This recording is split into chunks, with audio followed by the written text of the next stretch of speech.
Bonjour à toutes et à tous. Bonjour. Toujours en compagnie d'Alexandra, on va poursuivre avec l'hygiène. Dans notre dernier tutoriel, on parlait d'hygiène de nos pinceaux à maquillage.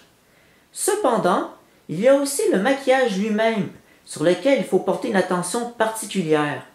Évidemment, la meilleure hygiène possible à avoir est d'éviter de partager le même maquillage avec une autre personne.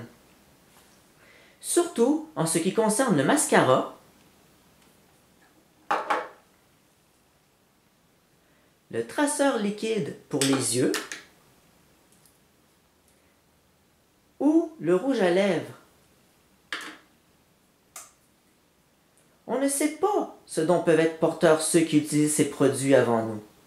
Par exemple, un mascara ou un traceur liquide pour les yeux, préalablement utilisé par une autre personne, pourrait nous donner une conjonctivite.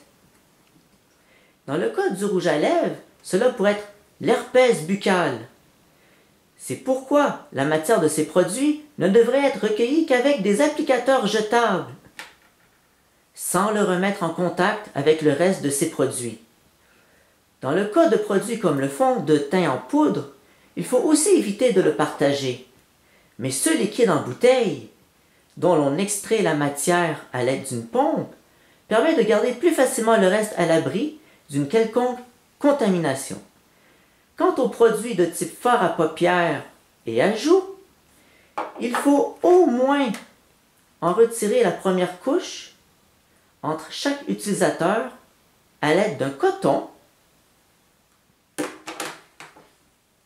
ou d'un papier mouchoir imbibé d'alcool à 90% et plus.